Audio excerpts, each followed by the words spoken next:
জগন্নাথকে ঘরে ঢুকতে দেবেন না, তারই একটি পৌরাণিক কাহিনী নিয়ে আমাদের আজকের অনুষ্ঠান। মা লক্ষ্মী জগন্নাথকে দরজা আটকেছেন, তারই কিছু কথোপকথন আমরা আজকে এখানে পাঠ করে শোনাব। নীলকণ্ঠ, তোমার একটু লাজ নেই? তুমি এতটাই ভাবে বিচলিত হয়ে গেলা যে আমাকে ছেড়ে তুমি এত বড় নীলা করে নিলা। তুমি হয়তো বড় তোমার মুখে জল বা ঘাম। মা লক্ষ্মী তার ননদকে গালি বর্ষণ করছেন। হে নির্লজ্জ পোড়ামুখী ননদের সুভদ্রা, তুমি এতটাই নির্লজ্জ পোড়ামুখী, তুমি এতটাই নির্লজ্জ যে সধবা নারী হয়েও তুমি পরপুরুষের সঙ্গে যাত্রা করো। একসাথে কত বড় নির্লজ্জ তুমি।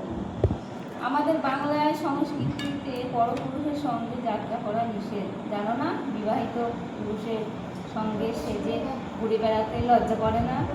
হে মহাপ্রভু, যাও, তুমি চলে যাও তোমার বোনকে নিয়ে। উত্তরে জগন্নাথ প্রভু বলছেন, তোমাকে কেন রথযাত্রায় নিয়ে যায়নি তা বলছি। হে লক্ষ্মী, আমার সাথে আমার দাদা মানে তোমার ভাসুর ছিলেন। আমাদের বাংলার সংস্কৃতিতে ভাসুরের সাথে থাকতে নেই যাত্রায়, তাই রথযাত্রায় তোমাকে আমি সঙ্গে নিয়ে যাইনি।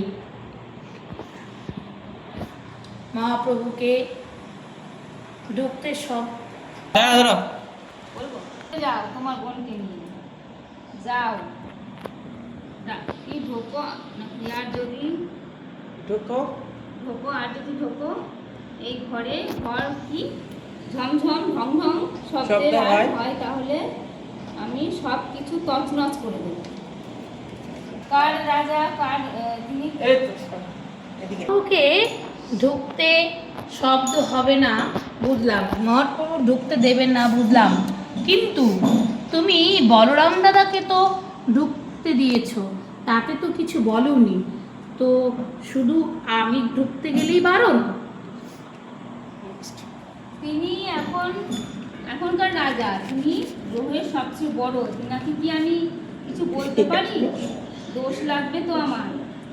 আর তিনার প্রতি তো আমার কোনো মতবিকাশ হয়নি, তাহলে তিনাকে ঢুকতে বাধা কোথায়? তুমি ঢুকলে ঢোকো, না হলে এখন যেখানে ছিলা সেখানে চলে যাও।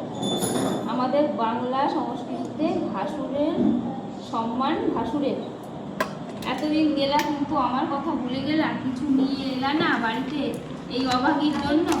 তুমি কি এতটাই নিষ্ঠুর? মৃদুস্বরে বললেন, হে লক্ষ্মী, আমি তোমার কথা ভুলিনি। এই দেখো, আমি তোমাকে নাও, আমাকে ঢুকতে দাও, আর তুমি এটা গ্রহণ করো। দাও মিষ্টির হাঁড়িটা দাও, মিষ্টি হাইটা দে সায়ন, মিষ্টির হাঁড়িটা দাও। এই নাও।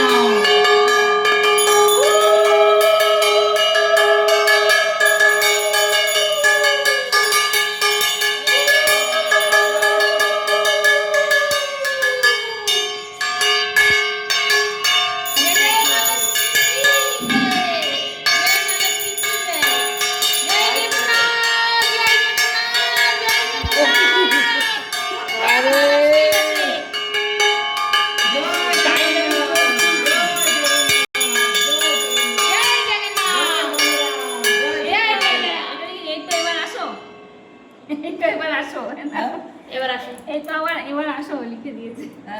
উলুধ্বনি দাও।